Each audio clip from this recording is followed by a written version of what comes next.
Olá pessoal, sejam bem-vindos ao Minutos com a Bíblia e nós vamos dar continuidade à análise do capítulo 2 de Daniel.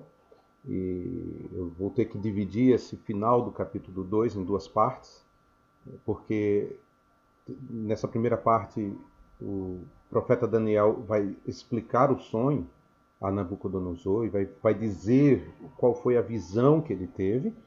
E depois ele traz aquilo que Deus estava revelando para ele naquele sonho. Então, hoje eu quero tratar especificamente do momento em que Daniel, depois de louvar a Deus, chega ao rei e lhe conta o sonho. Então vamos dar uma olhada em alguns versículos desse texto. Então Deus vai mostrar ao profeta Daniel uma visão, e o texto diz assim: na presença do rei, Daniel respondeu: o mistério que o rei exigiu, nem sábios, nem adivinhos, nem magos, nem prognosticadores podem lhe revelar. Mas há um Deus no céu que revela os mistérios. Ele revelou ao rei Nabucodonosor o que acontecerá nos últimos dias. Sendo assim, nós podemos ver pelo texto que Daniel deixa claro ao rei que esse é um mistério que está além da compreensão dos sábios de Babilônia. Somente Deus poderia revelar aquele mistério. Aquela visão que o rei tinha tido era algo que estava além daquele tempo, porque na verdade ela envolvia a história da humanidade e a chegada do reino de Deus. Por isso Daniel vai dizer no verso 29 algo muito interessante que nós vamos ver agora. A Escritura vai dizer: ó rei, quando estavas deitado, o teu pensamento se voltou às coisas futuras. Aquele que revela os mistérios te revelou o que acontecerá. Nesse sonho, uma pedra se desprende de uma montanha e golpeia a imagem a ponto de destruí-la. Muito bem. Nabucodonosor havia visto essa pedra destruir aquela grande estátua. Vamos primeiro examinar as duas coisas. Primeiro, o que significa essa estátua? É uma estátua em forma humana, feita com metais de valor decrescente. Então temos uma estátua que parte de ouro, prata, bronze e no final ferro mesclado com barro. A estátua é descrita com pelo menos duas características interessantes. A primeira é que ela é imensa. A segunda é que ela é impressionante, de extraordinário esplendor, possivelmente por causa do brilho dos metais. É interessante essa expressão impressionante, porque ela também é usada para descrever a besta que vai aparecer em Daniel capítulo 7, verso 7. E a pedra? O que é que o texto quer dizer acerca da pedra? Bem, a Bíblia, lá no texto, há um detalhe interessante sobre essa pedra que nós queremos que você preste atenção em alguns versículos também. Diz a Escritura: enquanto estavas vendo isso, uma pedra soltou-se sem auxílio de mãos e feriu a estátua nos pés de ferro e de barro e os esmigalhou.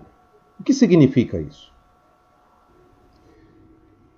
O que nós vemos aqui é a origem divina dessa pedra. A atividade de Deus, essa metáfora que aparece da pedra se desprendendo de uma grande montanha, aponta para o Messias, a ação do Messias numa perspectiva mundial. Observe com atenção o que vai nos dizer o verso 35 do capítulo 2 de Daniel. Diz a Escritura: então o ferro, o barro, o bronze, a prata e o ouro foram despedaçados e viraram pó, como a palha das eiras no verão. O vento os levou, sem deixar nenhum vestígio. Porém, a pedra que feriu a estátua se tornou uma grande montanha e encheu toda a terra. Muito bem, então vamos terminar esse vídeo aqui, fazendo uma análise dessa parte final, porque alguns aspectos são importantes. Primeiro, a pedra atingiu os pés da estátua. E a pedra destruiu o quarto reino, que é aquela que é formada por ferro e barro. Os outros reinos se transformam em pó fino. E aqui vemos a suprema derrota do governo humano e o estabelecimento do reino universal de Deus. O texto vai dizer que a pedra que feriu a estátua se tornou em uma grande montanha e encheu toda a terra. É muito interessante porque uma lenda babilônica dizia que a terra era uma grande montanha.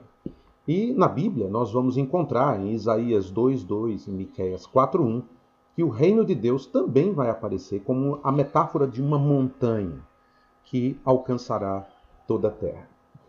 Observamos aqui nesse vídeo os aspectos da imagem, da visão que Daniel teve daquilo que foi revelado a Nabucodonosor. No próximo vídeo, vamos tentar mostrar um pouquinho, passo a passo, o que vai significar estes reinos. A cabeça, o tronco, e as pernas e tudo mais. E cada um deles tem um significado para a história. E que lição nós aprendemos aqui? Aprendemos a lição primordial de que Deus é o Senhor da história, de que Ele revela aquilo que está oculto e escondido, como o próprio Daniel vai dizer.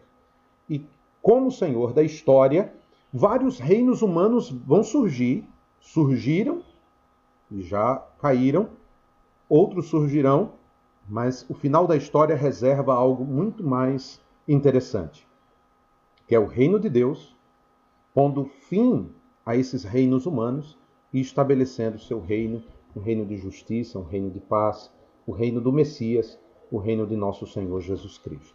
No próximo vídeo, daremos uma pincelada maior nesse aspecto e eu espero que sirva de grande edificação para a sua vida. Deus abençoe você e até a próxima.